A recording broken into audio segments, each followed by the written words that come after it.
I never used to believe in any of this. Fortune tellers, love spells, curses.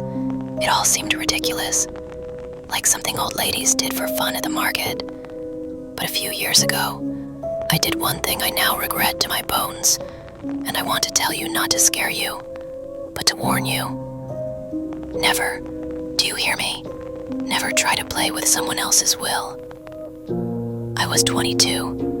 I was with a guy I loved so much it hurt. He was everything to me. The first person I'd have changed my whole life for, but he had other plans. We'd been together about a year, and then he told me he needed space, that he wasn't ready for something serious. You know the lines. You're left alone, and 2 weeks later he's posting photos with someone else. It tore me apart. I stopped eating, stopped sleeping. All I thought about was getting him back, at any cost. A friend told me, there's a woman. Important people go to her. She can turn things around. It's expensive, but it works. At first I laughed, but at night his face was all I could see. His laugh with that new girl. I grabbed the number she gave me and called. Her voice was smoking rough, like she'd been a smoker forever. Come tomorrow. Bring the money, she said.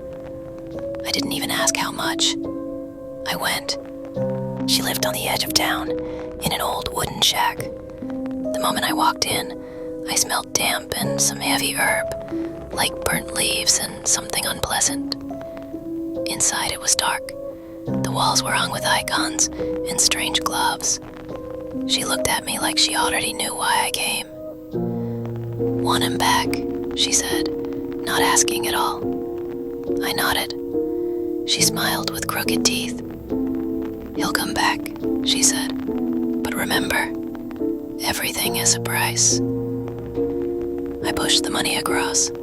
She dropped it in a jar and began taking out candles, photographs, and little sacks of dried herbs.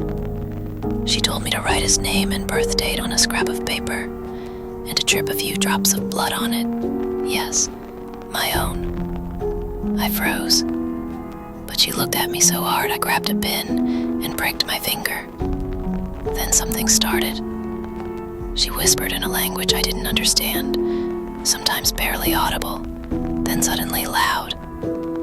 At one point, the candles smoked black, and my ears stuffed up like I was underwater. My breath caught. I actually thought maybe I shouldn't have come, but it was too late. She told me, in 3 days, he will come to you, but be ready. And you know what? She wasn't lying. 3 days later, he messaged. At first, tentative. Then he started calling, asking to meet. I was so happy. Happier than I'd been in years. It felt like it worked. But the joy didn't last. He came back, but he wasn't the same. His eyes changed. There was no warmth left. He looked at me like an object he was forced to keep. We were together again, but it hurt. He got nervous, aggressive. He'd slam his fist on the table, start yelling for no reason. I didn't know him anymore. Then the nightmare started. Every night I dreamed of that woman. She stood in the corner of my room and kept repeating, "You asked.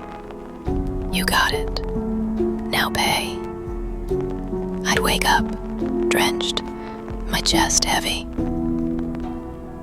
A month later, he completely fell apart. He started drinking, lost his job, said he heard voices. My life turned into a living hell.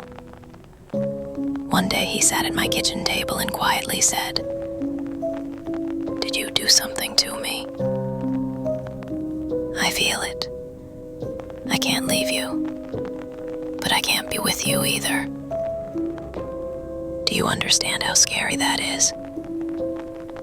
Then I realized this wasn't love. It wasn't him. It was what I brought into my life. I rushed back to that woman. I fell to her feet, begging. "Take it off. Make it like before." She looked at me calmly and said, "There is no going back. You asked for this."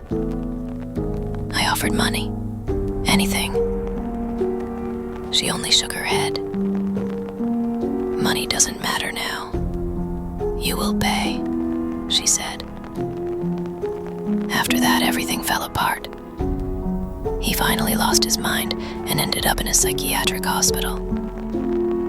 I still hear footsteps at night when I'm alone.